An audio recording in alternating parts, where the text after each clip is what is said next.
man. Detroit versus everybody, man. Detroit, we rep the hardest, man. We gain the hardest. You know what it is, man. Detroit, CJ, holla at your boy when we get home.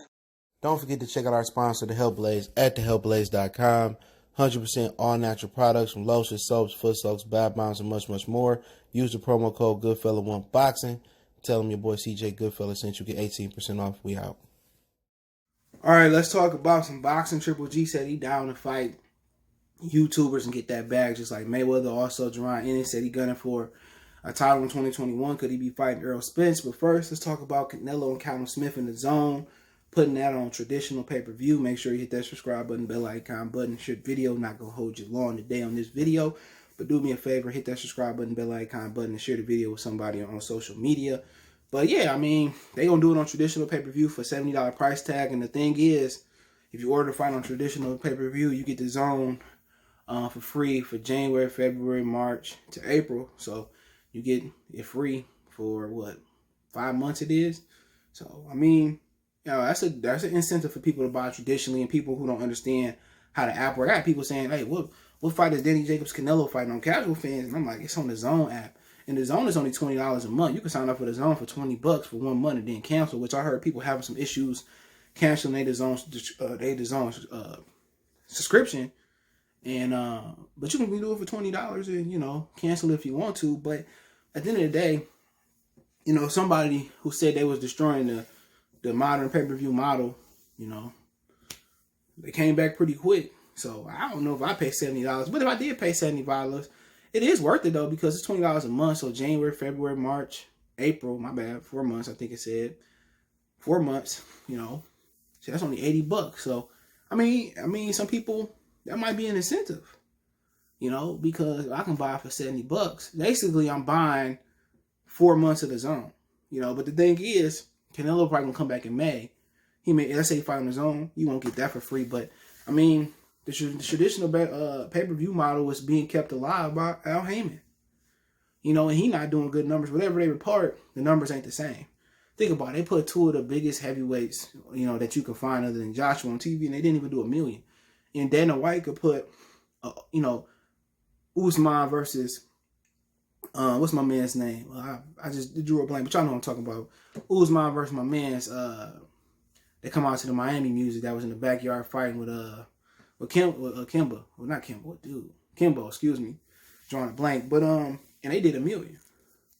You know, but, you know, then again, how did boxing get popular? Muhammad Ali was fighting on free TV. Sugar Ray Leonard was fighting on free TV. Don't nobody want to take a loss now and gain later. Even Al Heyman. If Al Heyman had the right mindset when he did PBC, NBC, PBC, Spike, PBC. Oh, he only had all the regular channels, even PBC, ESPN. He had the right mindset. You know, if you want to have boxing come back, you got to fight on free TV. Then you could take it to premium and pay-per-view. But at the end of the day, man, I have some opinions on Smith and Canelo. I've seen Smith fight a couple of times. Seen Canelo fight a bunch of times. But, you know, this matchup really just don't do it for me. You know what I'm saying? Like, it's cool. Canelo been off, what, a year since the last time he fought? But, I mean, just don't do it for me. You know, Callum Smith is tall, but Canelo just have this magical aura where he could walk down taller fighters and beat them up and get knockouts in when he couldn't knock out guys in his at his original weight class, which is just mind-boggling to me. But I mean, I like that. I mean, if you ain't got the Zone and you interested in getting the Zone, shit, basically you paying for the 4 months for $80. But then again, I think you get the Zone for $100 a year. So maybe it's some conflict here. If you don't know about what the Zone is offering, you could get it for $100 a year. But if you, this is for people who don't understand how that app works. I got a lot of people older than me ask me, what channel Canelo fighting over Danny Jacobs? I'm like, it's on the app. You know, and the Zone should have just bought a TV channel. What's so hard with that is Dish Network is, you know, throwing people out for TV channels and get rid of channels, but really the big ones is like Xfinity and Spectrum, and get on those, and DirecTV, you should be okay. But I just think it was a bad idea. You know, what they should have done is they could have took that Canelo money and they could have made the biggest fights. What they should have done, I said this in the past, they should have took, like, let's say Crawford and Spence, for example. They struggling to come. Look here. I get both sides $10 million. The winner get $2.5, $3 million, $5 million if you can. Okay, we built the card up. They could have been a common ground for issues like that, and people would have tuned in. But they didn't do it the right way. They learned it the wrong way. They'll be going pretty soon. The zone is not gonna last. But let's talk about Triple G. Big drama. So if it comes out this weekend, he's a tough bum. I big drama show. So basically, big drama show. I heard his press conference call was all questions about Eddie Hearn, which he took a reduced payment to fight Camille Zamata. And then again, this is love Jonathan Banks. He's from Detroit, his trainer. But then again, this is just a fight that I don't even care about. But he said that he down to do exhibitions like Floyd Mayweather fight YouTubers. And they doing all this complicated stuff. Floyd fighting YouTubers and YouTubers fighting when all they got to do is take boxing back to free TV. That's it. ESPN put some fights on ABC.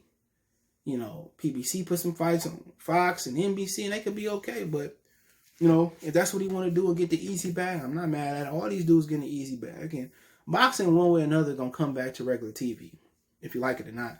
They're gonna destroy it, and that's how you build these fighters up, man. But he can fight whoever you want to fight. But I wouldn't be one doing no exhibition with Triple G. Out of all the guys that Logan and Jake calling out, Floyd and McGregor, that's the one that can put you to sleep.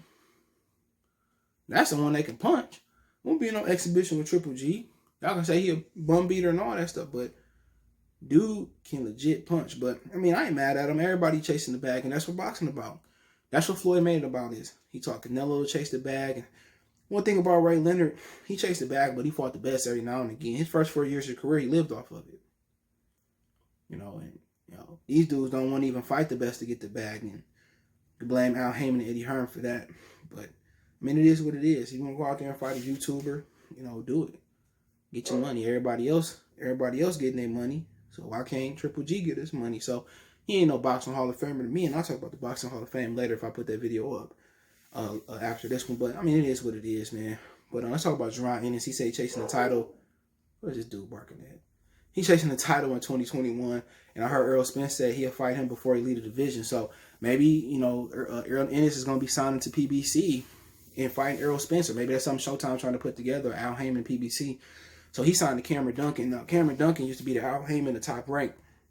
He used to manage a lot of top rank fighters, but he started his own promotional company, which it's not the greatest climate in boxing.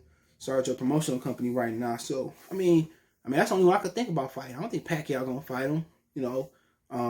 Crawford can fight him, but then again, there's a conflict of interest with Cameron Duncan in top rank. So and Bob Arum. So I'm not sure, but I know Errol Spence said he'll fight him. And he said that he should be there. And, at the end of the day, honestly, if that's the fight he get as a championship fighter, he get his vacant belt, that's a tough fight. Either way, and what Errol Spence do good is pressure fighters. You see a lot of them Philly dudes say, Crawford the easier fight. Ennis, he don't have the chin. They say a lot of shit. They said that Danny Garcia wasn't losing to a nigga that ride a poor horse. And I love Philly, but guess what? He lost to a horse riding Dallas nigga, didn't he? But, one thing that you notice with him is that he pressure people. And Ennis don't like pressure. Look at it. And I love Ennis, but look at his amateurs. Anton Russell beating him. Every time you pressure him, you make him go back. You make him think. That's his issue. And that's what his daddy need to be putting him in the ring with. It's guys that fight like Chavez and come forward like Duran and pressure him. And that's where you're going to get better at. Guys like the boxers going to sit there with him and box him. You ain't got to outbox that kid. Guys like Errol Spence that's going to apply some pressure. Errol don't fight like Chavez but he put that pressure on him. A guy like Sean Porter be tough on him. They're pressing him back. So that's how you beat Ennis. And that's the only thing he should be working on. It's guys that pressure him and come forward. And what he got to understand is guys like that, you got to push them back. That's how you keep them off him. But, I think Errol Spence would be a tough fight for him. Because Errol applying pressure, but then again, he don't apply that smothering pressure like Madonna, Chavez, he don't apply that smothering pressure. So, it should be interesting to fight. Ennis is real slick. He got feints and he real pretty with his work. But then again, Errol Spence can really, pressure him and push him back. That's his downfall right there. That's his weakness. But be a good fight if Errol Spence do give him the opportunity. Could be a bad opportunity. Because that kid getting his bag and moving around and get slick and start out boxing Errol Spence, he got a lot of things that Errol Spence ain't got. speed, real speed, real slickness, but then again, Errol Spence got a lot what he ain't got. Experience, good mind, good jab. It'd be an interesting fight. That'd be an interesting fight, But then again, that kid ain't got the experience yet. And the boxing's greatest teacher is boxing. But, they do it. I'd love to see it. Or if he go against Crawford, I'd love to see it. Crawford just have to walk to that kid. That's how you beat him. But, it is what it is. Let me know what you guys think about the video. Don't forget we on Facebook, Instagram, Twitter. Reach out if you have a business question, inquiry, sponsorship, video request. All my social media links in the description. Fast way to reach me is Twitter, then Facebook, then Instagram. We also got a Facebook group. That's there. Want to make a financial donation. Cash App CJ Good 313. That's in the description. PayPal link in the description as well too. Appreciate the love, support. Best way to donate. Share the video. One time for the one time we gone.